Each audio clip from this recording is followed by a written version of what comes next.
He hired me to prove his wife was cheating, slept with other women in front of our cameras, then refused to pay because she was too perfect to be real. When I confronted him years later at her charity gala, he smirked and said, "She was mine, my wife, my life, my money. You had no right." I didn't say a word. That was 3 weeks ago. Last night, he tried to crash her fundraiser with edited audio and got dragged off stage screaming while she thanked donors for saving children's lives. A guy scammed me, so I gave his wife everything. I work as a security consultant, and around 4 years back, I got pulled into this job that left me a changed man. The guy who hired us was this wealthy businessman named Marcus, who had more money than sense and wanted our team to investigate his wife. He was convinced she was having affairs behind his back and needed solid proof to protect himself in the divorce he was planning. The contract was for 8 months, and he promised to pay our firm a huge amount when we finished the job. We installed hidden cameras throughout their massive estate and tracking devices in her vehicle, all with his written permission. Our team had someone following her every single day without fail. We basically lived their lives through our monitors. You know how it goes in this business. You either stay completely neutral or get sucked into their drama like some reality show. Watching them day after day, we realized pretty quickly that his wife, Sarah, was basically an angel walking on earth. She spent her mornings teaching literacy classes at the community center and her afternoons reading to sick kids at the pediatric ward. She organized fundraisers for homeless shelters and delivered meals to elderly neighbors who couldn't leave their homes. Meanwhile, Marcus was the one we kept catching with different women at hotels and sometimes even bringing them to the house when Sarah was at her volunteer work. The guy would meet up with multiple women in a single day, and that was just what our cameras caught. When we hit the 5-month mark, we had our standard progress meeting where we present all our findings with full documentation. We spent 7 hours going through everything,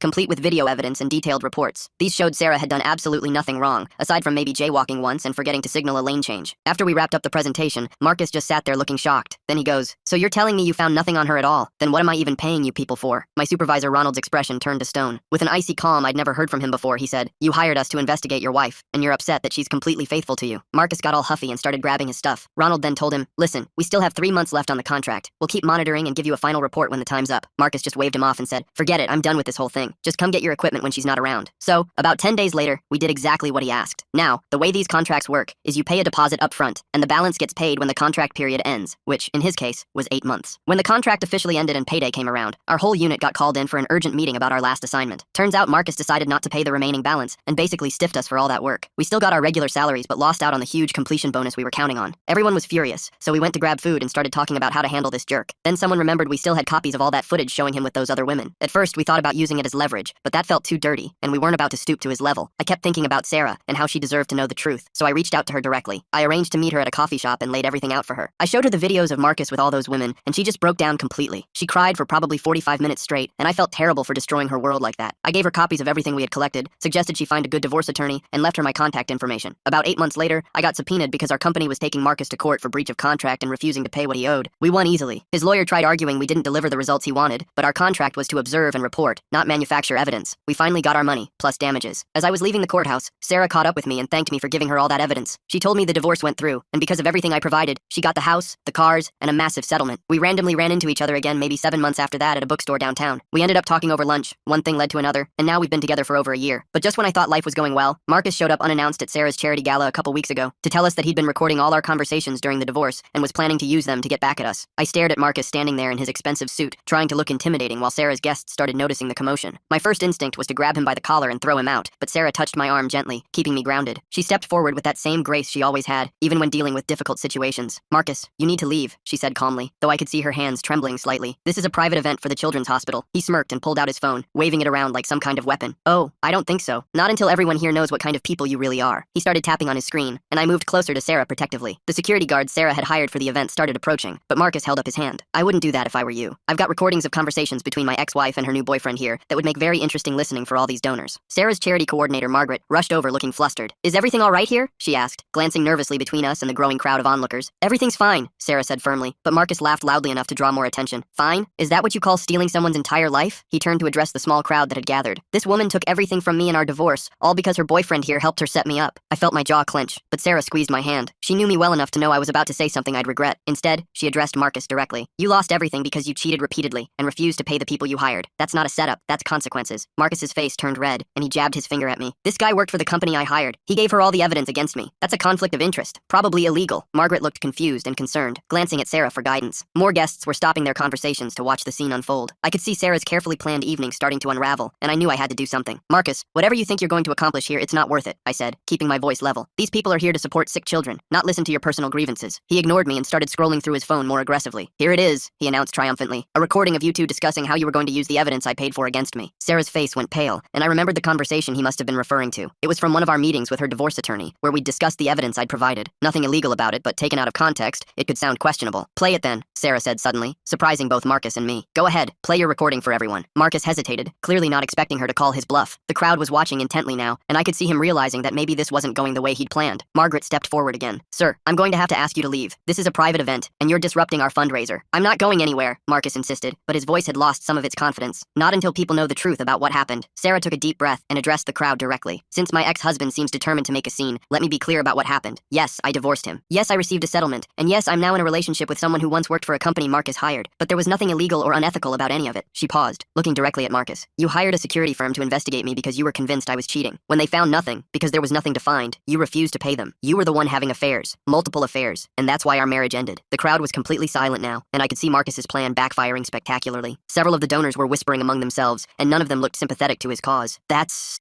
not, Marcus stammered, his earlier bravado evaporating. Sarah continued, her voice growing stronger. I've spent the last 2 years rebuilding my life, focusing on helping others through this charity. And now you show up here, at an event for sick children, trying to create drama? What exactly did you hope to achieve? Marcus's phone hand dropped to his side, and he looked around at the faces staring at him, some with disgust, others with pity, but none with the support he'd apparently expected. I just wanted, he started, then stopped. You took everything from me. No, Marcus, Sarah said quietly. You lost everything because of your own choices, and now you're making another bad choice by being here. The security guards had positioned themselves nearby, ready to escort him out if necessary. Margaret was already on her phone, probably calling for additional help if needed. I watched Marcus's face cycle through various emotions. Anger, frustration, embarrassment, and finally something that looked like defeat. He shoved his phone back in his pocket and straightened his tie. This isn't over, he muttered, but it sounded more like a face-saving exit line than an actual threat. As he turned to leave, Sarah called out one more time. Marcus, I hope someday you find peace with what happened, but that journey doesn't involve me or anyone here. Please don't come back. He paused at the door, and for a moment I thought he might turn around and continue his scene. But then he pushed through the doors and disappeared into the night. The crowd slowly dispersed, returning to their conversations and bidding. Margaret hurried off to smooth things over with some of the major donors, while Sarah and I found ourselves standing alone in the middle of the room. Are you okay? I asked, wrapping my arm around her shoulders. She leaned into me, and I could feel her trembling slightly. I knew he'd show up eventually. I just hoped it wouldn't be tonight. We made our way to a quiet corner where Sarah could compose herself. The evening wasn't ruined, but it had definitely been shaken. I watched her take a few deep breaths, then square her shoulders and put her hostess smile back on. I should go check on the auction, she said, but I held her back gently. Take a minute, I suggested. Margaret can handle things for a bit. She nodded and sat down on a nearby bench. Do you think he really has recordings of us? Probably, I admitted, but nothing that would matter legally. We didn't do anything wrong, Sarah. You had every right to use that evidence in your divorce. I know, she said softly. It's just, I thought we were past all this. It's been 2 years. I sat beside her and took her hand. Some people have a hard time letting go, but he can't hurt us, not really. We haven't done anything wrong. She squeezed my hand and managed a small smile. You're right. I just hate that he tried to use this event, something meant to help children, for his petty revenge. Well, it backfired pretty spectacularly, I pointed out, which got a genuine laugh from her. It did, didn't it? She stood up, smoothing down her dress. I should get back out there. Will you check with security? Make sure they know not to let him back in? Of course, I said, standing with her. You go be the amazing hostess you are. I'll handle the security concerns. She kissed me quickly before heading back into the crowd, immediately engaging with donors and guests as if nothing had happened. I watched her for a moment, amazed as always by her resilience, then went to find the head of security. The rest of the evening proceeded smoothly, with the auction raising even more than Sarah had hoped for the children's hospital. But I couldn't shake the feeling that Marcus wasn't done with us yet. His parting words echoed in my mind as I helped Sarah greet guests and thank donors. As the event wound down and the last guests departed, Sarah and I finally had a moment alone in the now empty ballroom. The catering staff was cleaning up, and Margaret was tallying the final donation numbers. We did it, Sarah said, exhausted but happy. Despite everything, we raised enough to fund the new pediatric wing. You did it, I corrected. This was all you. She shook her head. I couldn't have handled Marcus showing up without you there. Thank you for keeping me grounded. Always, I promised, pulling her close. Margaret approached with a huge smile. Sarah, the final numbers are in. We exceeded our goal by 30%. Sarah's face lit up, and she hugged Margaret tightly. That's incredible. The hospital will be so thrilled. As we helped with the final cleanup and said goodbye to the staff, I kept thinking about Marcus and what his next move might be. He'd been embarrassed tonight, and in my experience, embarrassed people often did stupid things. Stop worrying, Sarah said as we walked to the car. I can see it on your face. I just want to be prepared, I said. He seemed pretty determined. Then we'll handle whatever comes next, she said simply. Together, I nodded, knowing she was right. We'd faced worse than a bitter ex-husband with a grudge, but something in Marcus's eyes tonight had worried me. It wasn't just anger or hurt pride. It was something more calculated, more determined. As I drove us home, Sarah dozed in the passenger seat, exhausted from the evening's events. I couldn't help but feel protective, wanting to shield her from whatever Marcus might be planning. She'd been through enough with the divorce and rebuilding her life. She deserved peace, but peace, I was learning, wasn't always something you got to choose. Sometimes you had to fight for it, protect it, defend it against those who would try to take it away. And if Marcus thought he could disrupt our lives without consequences, he was about to learn otherwise. I just hoped it wouldn't come to that. For Sarah's sake, I hoped Marcus would realize the futility of his vendetta and move on. But something told me we hadn't seen the last of him, not by a long shot. The next morning came too quickly. Sarah had barely slept, tossing and turning beside me while I stared at the ceiling, replaying Marcus's appearance at the gala. Around 6, my phone buzzed with a text from an unknown number. The message was simple: check your email. I slipped out of bed quietly and opened opened my laptop in the kitchen. There it was, an email from Marcus with several audio file attachments. The subject line read, "Just the beginning." My stomach tightened as I clicked on the first file. It was a recording of Sarah and me discussing the evidence with her divorce attorney 2 years ago. Out of context,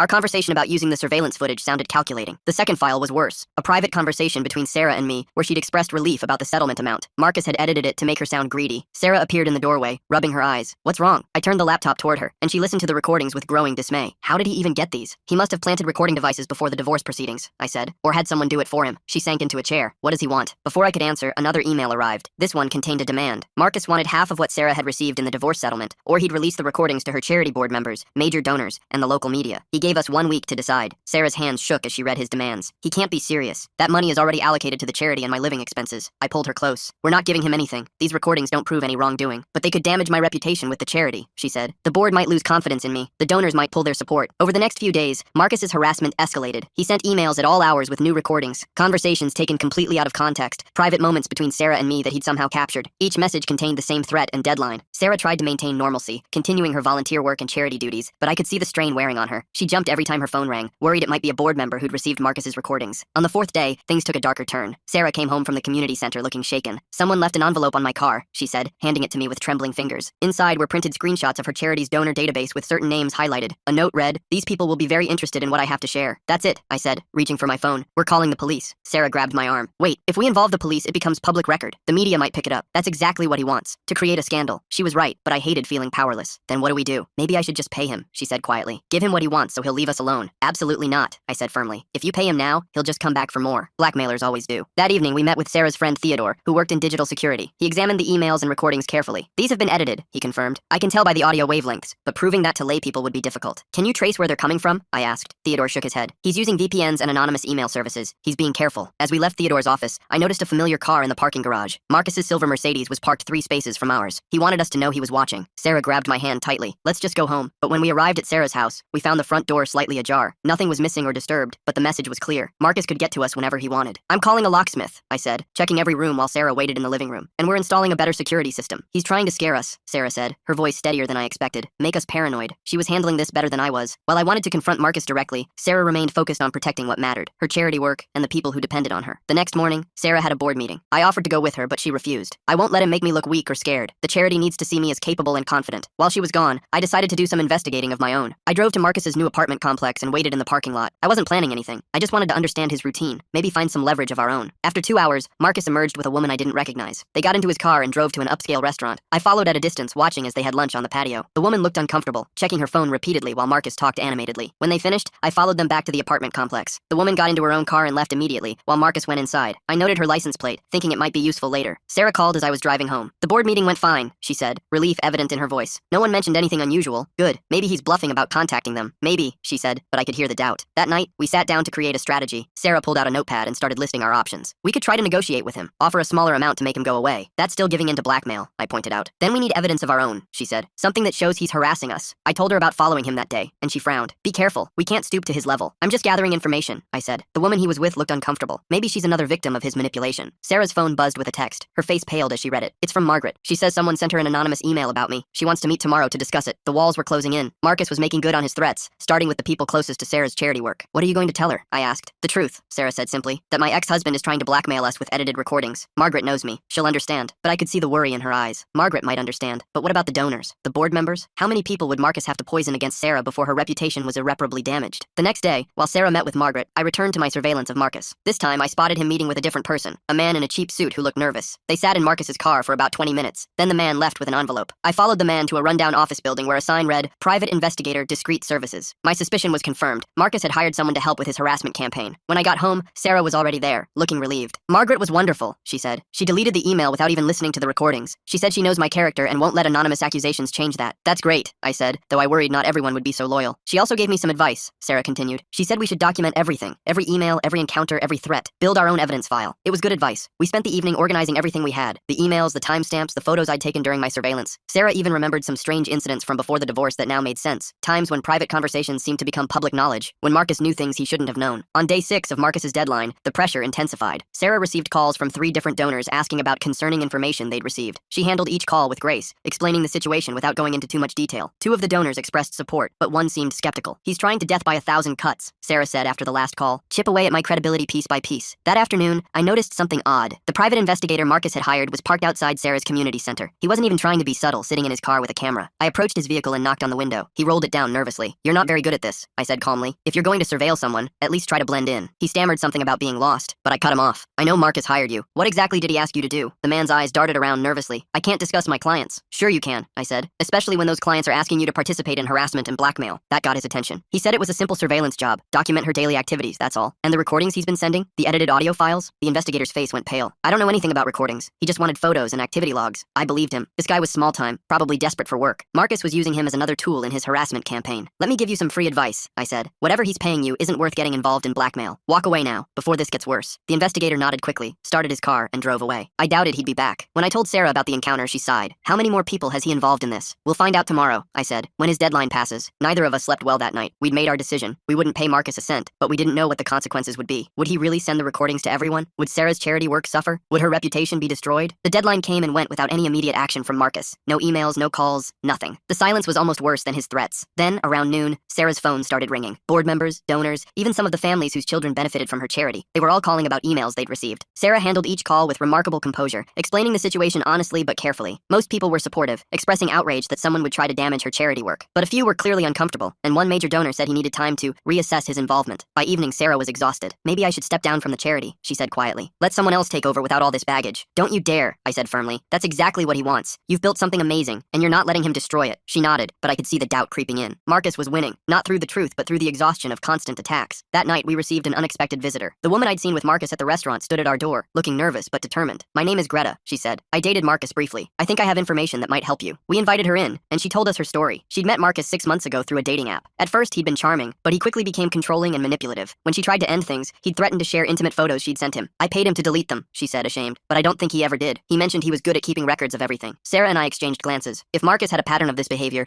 we might be able to establish a harassment case. "Would you be willing to document your experience?" Sarah asked gently. "We're building a file of our own." Greta nodded. "I should have done something sooner. When I saw him at lunch the other day bragging about his plan to get money from his ex-wife, I knew I had to speak up." She gave us dates, text messages, and even bank records showing the payment she'd made to Marcus. It was exactly the kind of evidence we needed to show his pattern of behavior. After Greta left, Sarah seemed energized. "We're not the only ones he's done this to. There might be others. We need to be careful," I warned. "If we start reaching out to his other victims, he might escalate." But Sarah was already making plans. "Tomorrow, I'm going to call a meeting with the full charity board. I'll lay everything out. His harassment, the blackmail attempts, all of it. If they want me to step down after that, I will. But I won't slink away in shame over his lies." I admired her courage. While I'd been focused on defending against Marcus's attacks, she was ready to go on the offensive with the truth. The next morning brought another surprise. Theodore called with news. He'd been analyzing the email patterns and found something interesting. The timing of his emails corresponds with someone accessing public Wi-Fi at a coffee shop near his apartment. If we can prove he was there at those exact times, we can link him directly to the harassment. It wasn't conclusive evidence, but it was another piece of the puzzle. We were slowly building a case that showed Marcus as the aggressor, not the victim he pretended to be. Sarah's board meeting was scheduled for that afternoon. I drove her there, offering silent support as she prepared to face the people whose opinion mattered most to her charity work. "Whatever happens, I'm proud of you," I said as she got out of the car. She smiled, looking more confident than she had in days. "We're going to get through this. He's not going to win." While Sarah was in her meeting, I decided to pay Marcus a visit, not to confront him physically, but to let him know we weren't backing down. I found him at the coffee shop Theodore had identified, typing on his laptop. He looked up as I approached, his expression shifting from surprise to smugness. "Come to negotiate?" he asked. "Come to give you one chance to stop this," I said, sitting across from him. "We have evidence of your harassment. We have testimony from Greta. We know about the private investigator. End this now, or we'll be forced to take legal action." Marcus laughed. "Legal action? Based on what?" "I'm just sharing truthful recordings with concerned citizens." "Edited recordings," I corrected. "Obtained through illegal surveillance, combined with a clear pattern of blackmail and harassment." His smile faltered slightly. "You can't prove any of that." "We can prove enough," I said. "And unlike you, we don't need to destroy anyone. We just need to show the truth about who you really are." I stood to leave, but Marcus grabbed my wrist. "She took everything from me. My money, my reputation, my life. I'm just returning the favor." I pulled my hand away. "She took what the court awarded her because of your infidelity. Your reputation was ruined by your own actions. And your life? You're the one wasting it on revenge instead of moving forward." As I walked away, I heard him call out, "This isn't over." I didn't respond. He was right. It wasn't over. But for the first time since this started, I felt like we had the upper hand. When I picked Sarah up from her board meeting, she was glowing. "They gave me a standing ovation," she said, tears in her eyes. "Every single board member expressed support. They even want to help with legal action if necessary." "That's amazing," I said, pulling her into a hug. "One of the board members is a retired judge," she continued. "He said what Marcus is doing clearly constitutes harassment and possibly extortion. He offered to help us file the appropriate complaints." The tide was turning. Marcus had overplayed his hand, assuming that shame and fear would make us crumble. Instead, his attacks had rallied support around Sarah. That evening, we met with the retired judge, who helped us organize our evidence into a coherent legal complaint. With Greta's testimony, the documentation of Marcus's threats, and the pattern of harassment we'd established, we had a strong case. "The key is showing intent," the judge explained. "His demands for money in exchange for silence clearly crossed the line from personal vendetta to criminal behavior." As we prepared to take legal action, I couldn't help but reflect on how this had all started. said. Marcus had hired us to find dirt on Sarah, convinced she was betraying him. When we found nothing, he'd refused to accept it. Now, years later, he was still refusing to accept responsibility for his own actions. But Sarah had something Marcus didn't: integrity, genuine relationships, and the strength to face adversity with grace. His attempts to tear her down had only revealed the depth of support she'd built through years of selfless service. The next few days were a whirlwind of legal preparations. We filed formal complaints, submitted our evidence, and began the process of protecting Sarah from further harassment. Marcus must have sensed the shift, because his emails stopped abruptly. Then, on a quiet Tuesday morning, we received word that made everything worthwhile. The police had arrested Marcus on charges of harassment and attempted extortion. Apparently, Greta wasn't his only victim who'd come forward. 2 other women had filed similar complaints, establishing a clear pattern of behavior. Sarah cried when she heard the news, not tears of sadness, but of relief. "It's really over," she whispered. "It's over," I confirmed, holding her close. The aftermath was swift. Marcus's arrest made local news, but not in the way he'd intended. Instead of Sarah being portrayed as a gold digger who'd stolen from her ex-husband, the story focused on Marcus as a serial harasser who'd targeted multiple women. Sarah's charity saw an unexpected surge in donations from people who admired her strength in facing down a blackmailer. The donor who'd been reconsidering his support not only maintained his pledge, but increased it, impressed by Sarah's integrity. As for Marcus, he eventually pled guilty to reduced charges to avoid a trial. He received probation and a restraining order keeping him away from Sarah and the other victims. His reputation, which he'd been so desperate to protect by destroying Sarah's, was ruined by his own actions. Standing in Sarah's office at the charity a month later,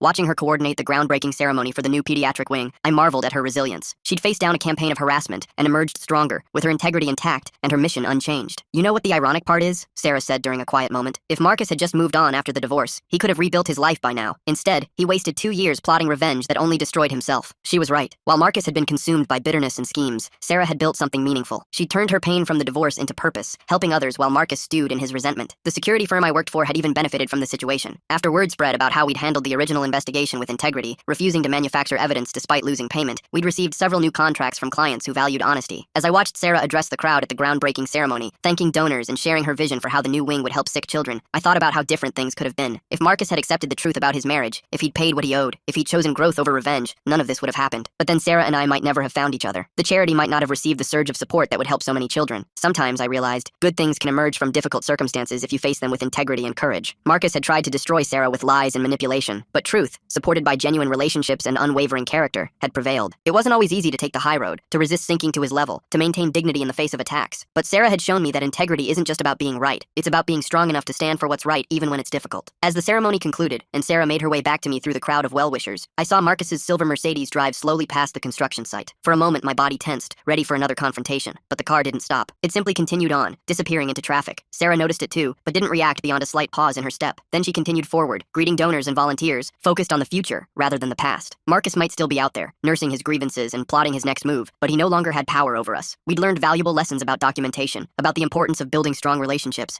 about facing challenges head-on rather than hoping they'll go away. Most importantly, we'd learned that integrity isn't just a personal virtue, it's a shield against those who would try to tear you down. The new pediatric wing would help thousands of children over the coming years. Sarah's charity would continue growing, supported by people who'd seen her character tested and proven. And somewhere out there, other women who'd been victims of Marcus's manipulation had found the courage to speak up, preventing him from hurting anyone else. As we drove home that evening, Sarah reached over and took my hand. "Thank you," she said simply, "for standing by me, for believing in me, for helping me fight back the right way." "Always," I replied, meaning it more than ever. The sun was setting as we pulled into the driveway, painting the sky in shades of gold and pink. It felt like a new beginning, free from the shadow of Marcus's vendetta. We'd won not by sinking to his level, but by rising above it, and that victory was sweeter than any revenge could have been. The morning after the groundbreaking ceremony, I woke up to find Sarah already dressed and pacing the kitchen. She had that determined look that meant she'd been thinking about something all night. "Marcus drove by yesterday," she said without preamble. During the ceremony, I nodded, pouring coffee. "I saw him too. The restraining order means he shouldn't have been within 500 feet of me." She pulled out her phone. "I'm calling the detective who handled our case." Within an hour, Detective Morrison was sitting in our living room, reviewing the security footage from the construction site. The cameras had caught Marcus's Mercedes making 3 slow passes during the ceremony. "This is definitely a violation," Morrison confirmed. "We'll pick him up today." But when officers went to Marcus's apartment, he was gone. His landlord said he'd packed up and left in the middle of the night. The Mercedes was found abandoned at a rental car agency near the airport. Sarah's hands shook as Morrison explained. "He could be anywhere by now. We'll put out alerts," Morrison assured us. "In the meantime, I'd recommend increasing your security measures." That afternoon, I installed new cameras around Sarah's house while she met with the charity's security consultant. We weren't going to live in fear, but we weren't going to be careless either. 3 days passed without any sign of Marcus. Sarah threw herself into work, finalizing plans for the pediatric wing construction. I went back to my regular security consulting jobs, though I found myself constantly checking my phone for updates. Then Greta called. Her voice was panicked. "He contacted me. Marcus, he knows I talked to you. We met her at a public cafe downtown. She showed us the email, Marcus writing from a new address, accusing her of betrayal and threatening to release the photos he still had. He said I ruined his life by testifying against him," Greta said, tears streaming down her face. Sarah reached across the table and took her hand. "You did nothing wrong. He ruined his own life." We went straight to Detective Morrison with the new evidence. The email had been sent from an IP address in a neighboring state, confirming Marcus had fled the jurisdiction. "This escalates things," Morrison said. "Crossing state lines while violating a restraining order and continuing harassment makes this a federal matter. Within days, the FBI was involved. Agent Chen, a no-nonsense woman in her 40s, took over the case. She interviewed all of Marcus's victims, building a comprehensive profile of his behavior. He's escalating because he feels cornered, Chen explained during one of our meetings. Men like him can't handle losing control. Sarah's charity work continued despite the stress. The construction had begun on the pediatric wing, and she refused to let Marcus's actions overshadow the positive impact it would have. But I could see the strain in the way she constantly checked over her shoulder, the way she startled at unexpected noises. 2 weeks after Marcus disappeared, strange things started happening. Sarah's charity received several large anonymous donations, each exactly $1 more than donations she'd received the previous year. The memo lines contained cryptic messages, "For the children who deserve better," and "Some people know the truth." Theodore analyzed the transactions and discovered they'd been made using prepaid cards purchased with cash. Untraceable, but clearly meant to send a message. "He's playing games," I said, watching Sarah read through the donation records. "Let him," she replied. "The money still helps sick children, regardless of his twisted motivations." But the games escalated. Flowers started arriving at the charity office addressed to Sarah, beautiful arrangements with cards that said things like, "Thinking of you always," and "You can't hide from destiny." The florist had been paid in cash by a man matching Marcus's description, but security footage was always conveniently corrupted or missing. Agent Chen increased surveillance on locations Marcus might target. His credit cards and bank accounts were frozen, but he'd clearly prepared for this possibility with cash reserves. One evening, as Sarah and I were having dinner at home, her phone rang. The caller ID showed her parents' number, but when she answered, there was only breathing on the other end. "Marcus?" she said, her voice steady despite her white knuckles gripping the phone. The breathing continued for a moment, then the line went dead. When we called her parents back, they said they hadn't called. Their phone records showed no outgoing calls to Sarah's number. "He's spoofing numbers now," Theodore explained when we consulted him, using technology to make it appear calls are coming from trusted contacts. The psychological warfare was taking its toll. Sarah started having nightmares, waking up gasping and disoriented. I suggested she talk to someone, but she refused. "I won't let him make me a victim," she said. "That's what he wants." 3 weeks into the manhunt, we got a break. One of Marcus's former business associates contacted the FBI. Marcus had reached out trying to liquidate some investments, desperate for more cash. The associate, aware of the charges against Marcus, had agreed to meet while wearing a wire. The meeting was set for a truck stop 2 states away. FBI agents positioned themselves throughout the location, ready to make the arrest. Sarah and I waited anxiously at home, phones in hand for updates, but Marcus never showed. Instead, the associate received a text saying Marcus had smelled a trap. Somehow, he'd figured out the setup. "He's getting help," Agent Chen concluded. "Someone's feeding him information." The investigation turned inward, looking for leaks. Meanwhile, the harassment continued. Sarah's elderly neighbors started receiving calls claiming to be from her charity, asking for donations in increasingly aggressive ways. Several complained, and Sarah had to spend hours doing damage control. "He's trying to destroy everything I've built," she said after a particularly difficult conversation with a longtime supporter. "No," I corrected. "He's trying to make you destroy it yourself by giving up. Don't let him win." The breakthrough came from an unexpected source. The private investigator I'd confronted weeks earlier reached out. He'd been following the news and had information he thought might help. "Marcus had me research more than just Sarah," he admitted when we met. "He wanted information on safe houses, fake ID sources, untraceable communication methods. I thought it was just paranoia at the time." He provided Agent Chen with everything he had: names, addresses, contact information for people who operated in the shadows. It was a roadmap to Marcus's potential hiding spots. The FBI raids began immediately. They hit 6 locations in 3 states, following the paper trail of Marcus's preparations. At the 4th location, a rundown motel using fake names for cash-paying guests, they found evidence Marcus had been there recently. Fast food wrappers from that morning, a burner phone with Sarah's number saved, and maps with various locations circled. "He's mobile but getting sloppy," Chen reported. "We're closing in." Sarah's charity gala for the pediatric wing was scheduled for the following week. We debated canceling, but Sarah refused. "These kids need this facility," she argued. "I won't let him take that away from them too." Security for the event was tripled. FBI agents would be present, both visible and undercover. Every guest would be screened, every entrance monitored. It seemed excessive, but nobody was taking chances. 3 days before the gala, I was reviewing security plans when my phone buzzed. Unknown number, but something made me answer. "You think you've won." Marcus's voice was rough, tired. "But you don't understand what you've taken from me." I immediately started recording, gesturing frantically for Sarah to call Agent Chen on another line. "You took everything from yourself, Marcus," I said, trying to keep him talking. "Your choices, your consequences." "She was mine," he snarled. "My wife, my life, my money. You had no right to interfere." "She was never yours," I replied. "People aren't possessions." "I'll be at the gala," he said suddenly. "You can't stop me. I deserve to see what my money built." "Marcus, turn yourself in," I urged. "This has gone far enough." His laugh was bitter. "Too far? I haven't even started. You think those flowers and calls were bad? Wait until you see what I have planned for her special night." The line went dead. Agent Chen arrived within minutes, tech specialists analyzing the recording. They traced the call to a payphone at a rest stop, but by the time local police arrived, Marcus was gone. "He's unraveling," Chen observed, making threats on recorded lines, announcing his intentions. He's either given up on avoiding capture, or he's planning something he doesn't expect to survive. The gala preparations took on a grim urgency. Metal detectors were installed at every entrance. Guest lists were reviewed and re-reviewed. Sarah worked with Margaret to contact every attendee personally, explaining the enhanced security without causing panic. "Maybe we should cancel," Margaret suggested gently. "People would understand." Sarah's jaw set stubbornly.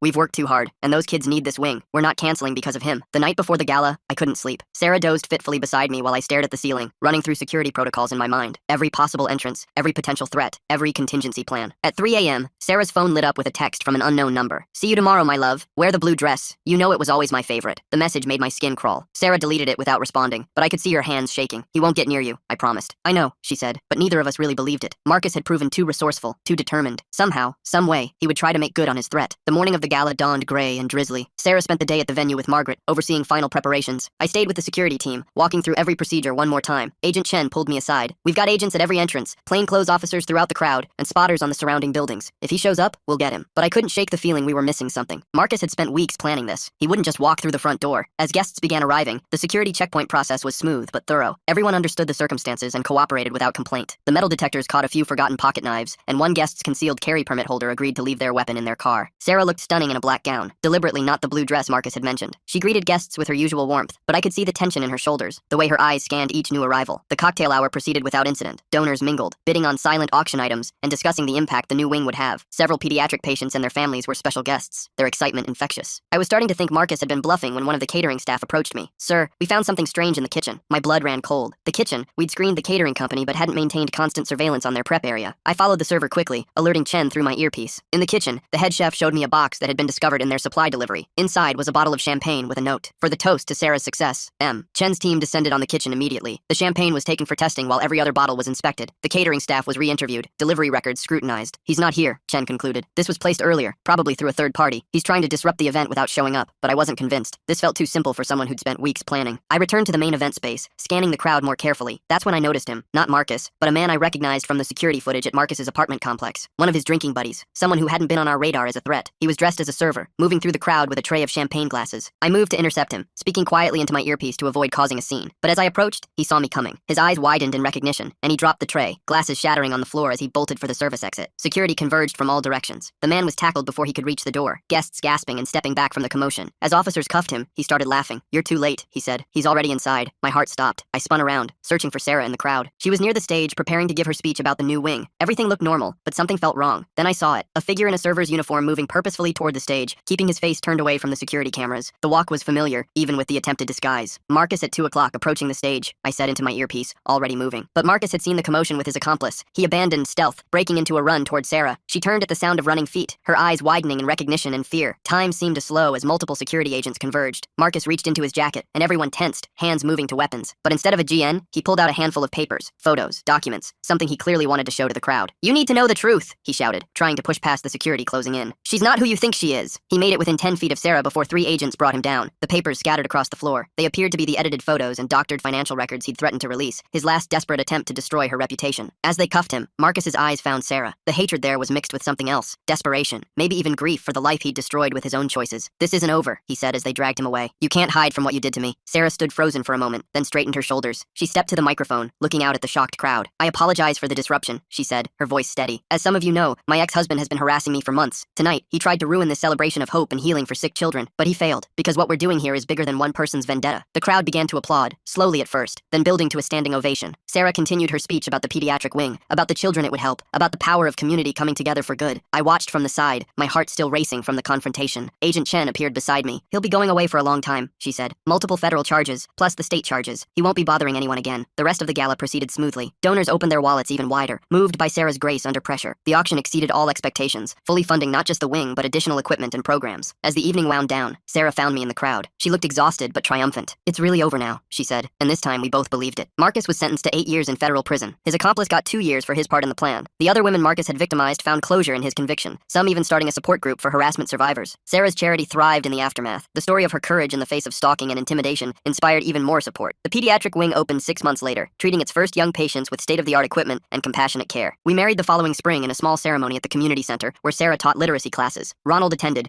joking that this was the most unusual outcome of any surveillance job he'd supervised. Margaret was Sarah's maid of honor, and even the retired judge who'd helped us build our case attended. Life settled into a new rhythm. Sarah continued her charity work while I grew my security consulting practice, specializing in helping stalking victims protect themselves. We bought a house in a quiet neighborhood, with good security systems, but also friendly neighbors who looked out for each other. Sometimes I still check the locks twice before bed. Sarah occasionally startles at unexpected noises. The experience left its marks on both of us, but we faced it together, with integrity and courage, and came out stronger on the other side. The pediatric wing has treated over 1,000 children in its first year. Every time Sarah visits, reading to the young patients just like she used to as a volunteer, I'm reminded that good really can triumph over evil, not through revenge or sinking to their level, but through persistence, truth, and the support of people who recognize genuine character. Marcus sends letters sometimes from prison. We don't read them anymore. They go straight to our lawyer, then to a file in case they're ever needed as evidence. He's become a cautionary tale in our lives, a reminder of how bitterness and entitlement can destroy someone from the inside out. But mostly, we don't think about him at all. We're too busy living the life he tried to destroy, one filled with purpose, love, and the knowledge that we stood up to a bully and won, not by becoming like him, but by being exactly who we always were.